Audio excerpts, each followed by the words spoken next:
हर्ष बस में बैठकर हर रोज की तरह ऑफिस जा रहा था। आज भी वो 10 मिनट लेट था, इसलिए वो बहुत परेशान था। बॉस मुझे आज भी बहुत डांटने वाले थे, ये सब उसके दिमाग में चल रहा था। तभी उसके कंधे पर किसी ने हाथ रखा और मीठी आवाज़ में कहा, एक्सक्यूज मी, क्या मैं यहाँ बैठ सकती हूँ? हर्ष हाँ बोलने जा रहा ही था कि उस खूबसूरत लड़की को देखकर उसकी आवाज़ गले में ही अटक जाती है और उसने सिर्फ सर हिलाकर हाँ में संकेत दिया। वो लड़की उसके पास बैठ गई। उस लड़की के शरीर में से एक अलग ही मनमोहक खुशबू आ रही थी। उसकी बड़ी बड़ी आंखें थी और लंबे बाल थे। हर्ष की नज़र सिर्फ उस लड़की के चेहरे पर टिक गई थी और उसका दिल अब सिर्फ उस लड़की के बारे में सोच रहा था। ऑफिस में बॉस क्या कहेंगे, इसके बारे में वो सब सोच नहीं रहा था। तभी उस लड़की ने हर्ष से पूछा कि आपको कहाँ जाना है? हर्ष उस लड़की को देखकर इतना पागल हो गया था कि वह खुद ही भूल गया कि उसे कहाँ जाना था। वो लड़की मासूमियत भरी नज़रों के साथ उसके जवाब का इंतज़ार कर रही थी। तभी हर्ष को अपना बैग देखकर याद आता है कि वो ऑफिस जा रहा था।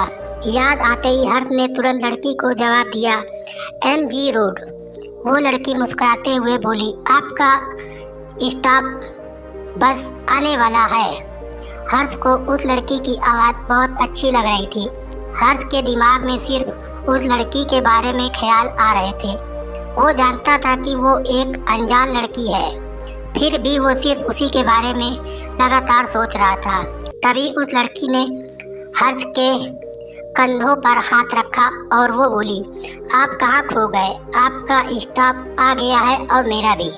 इतना सुनने के बाद हर्ष बहुत खुश हो जाता है, क्योंकि अब वो कुछ और पल उस लड़की को देख पाएगा। बस रुकी और वो दोनों उतर गए। इसके बाद हर्ष अपने ऑफिस चला गया और वो लड़की भी अपने ऑफिस चली गई। उस लड़की के बारे में सोचते सोचते हर्ष ऑफिस में पहुंच जाता है। आज बॉस की डांट भी हर्ष को कोई असर नहीं कर रही थी। उसका पूरा दिन ऑफिस में उस लड़की के बारे में सोच कर चला जाता है। शाम को जब ऑफिस से छुट्टी हुई तभी भी वो बस से घर वापस जाते वक्त उस लड़की के बारे में सोच रहा था। उसकी नज़र बस में उसे ही ढूंढ रही थी, पर वो लड़की कहीं नहीं थी। हर्ष घर पहुंचकर डिनर करने के बाद सोने चला गया। नींद में भी उसको उस लड़की सपने में आने लगी। हर्ष को ऐसा सपना आया था कि वो लड़की बहुत दुखी थी और हर्ष की हेल्प मांग रही है। ऐसा सपना देखकर अचानक उसकी नींद खुल गई और उसे लगा कि ज़्यादा सोचने के कारण ये सब हो रहा है। हर्ष अपना मन शांत करने के बाद वापस सो जाता है। सुबह की लेट हो जाता है और जल्दी से तैयार होकर ऑफिस के लिए निकल जाता है। आज भी फिर से उसकी बस छूट जाती है और वो दूसरी बस पकड़ लेता है। आज भी खिड़की वाली सीट खाली थी जिस पर वो कल बैठा था। वो उसी सीट पर जाकर बैठ जाता है। आज हर्ष को उम्मीद नहीं थी कि वो लड़की फिर से आज आएगी, लेकिन थोड़ी देर बाद अचानक हर्ष ने उस लड़की की आवाज़ सुनी। वो लड़की आज फिर से आई और उसने हर्ष से पूछा, एक्सक्यूज मी, क्या मैं यहाँ बैठ सकती हूँ? उसके चेहरे पे आज स्माइल थी। हर्ष ने भी मुस्कुराते हुए उस लड़की को कहा, जी ज़रूर। वो लड़की पास में बैठ जाती है और आज वो दोनों कुछ बातें भी करते हैं। उस लड़की ने अपना नाम रोशनी बताया। वो लड़की MG रोड में ही कॉल सेंटर में जॉब करती थी। हर्ष ने भी उसका नाम बताया और कहा कि मैं एक कंपनी में सॉफ्टवेयर इंजीनियर की पोस्ट पर जॉब करता हूँ। अब रोशनी और हर्ष हर रोज़ मिलने लगे। अब हर्ष की बस भी मिस नहीं होती थी, क्योंकि वो अब रोशनी से मिलने के लिए हर रोज़ जल्दी उठकर तैयार हो जाता था। वो दोनों अब अच्छे दोस्त बन गए थे।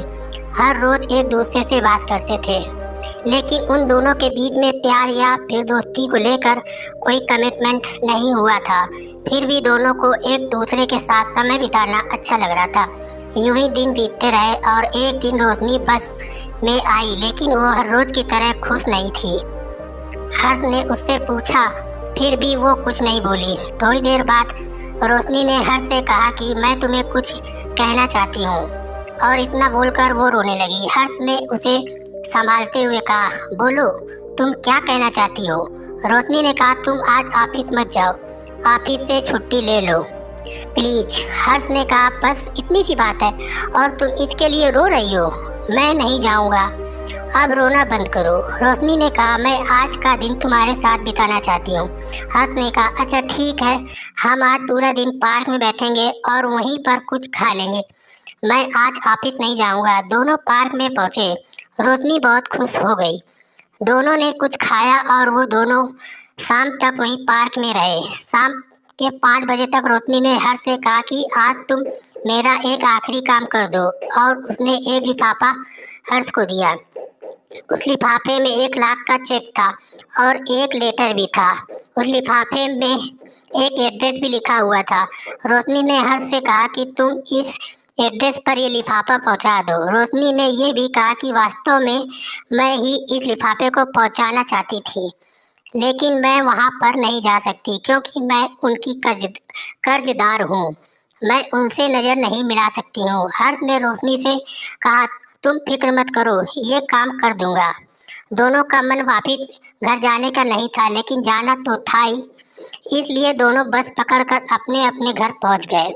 अगले दिन रविवार था, इसलिए हर सुबह आराम से सोकर 10 बजे उठा। वो तैयार हुआ और उसने डिसाइड किया कि वो आज इस लिफाफे को उस एड्रेस पर पहुंचा देगा। वो 12 बजे उस एड्रेस पर पहुंच गया। घर के बाहर जाकर उसने डोरबेल बजाई।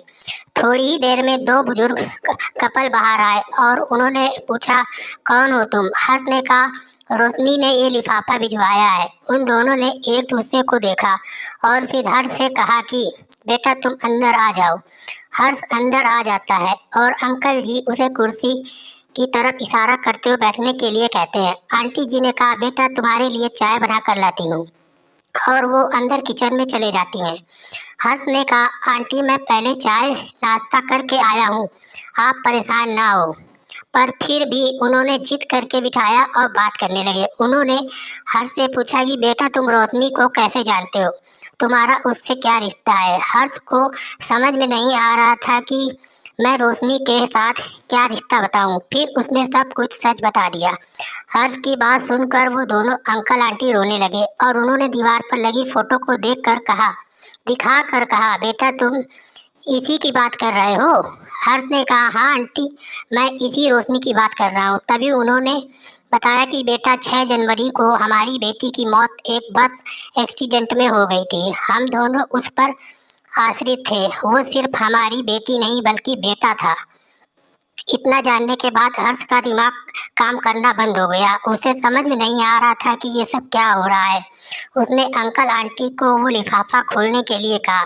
उसने कहा कि इसमें आप लोगों के लिए एक लेटर और 1 लाख रुपए का चेक है। उन दोनों ने हर्ष को बताया कि रोशनी पर 1 लाख का कर्ज था और वो पूरा करने के लिए बहुत मेहनत कर रही थी।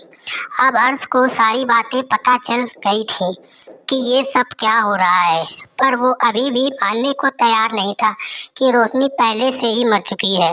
वो अपना मन शांत करके वहाँ से अपने घर चला जाता है। फिर अब वापिस कभी भी हर्ष को रोशनी उस बस में नहीं मिली। धीरे धीरे उसने भी मान लिया कि वो रोशनी की आत्मा थी जो कर्ज पूरा करने के लिए आई थी। कर्जदार लेकिन ईमानदार। ये कहानी केवल मनोरंजन के उद्देश्य के लिए है। इसके पीछे हमारा उद्देश्य किसी भी प्रकार का अंधधंधा का प्रसार नहीं है। दोस्तों, अगर आज की ये कहानी आपको अच्छी लगी हो तो लाइक, कमेंट और शेयर भी ज़रूर करें। और दोस्तों एक रिक्वेस्ट है, ये चैनल जो है थोड़ा नया है तो इसको सपोर्ट ज़रूर करें और चैनल को सब्सक्राइब करना तो बिल्कुल भी ना भूलें। Thank you.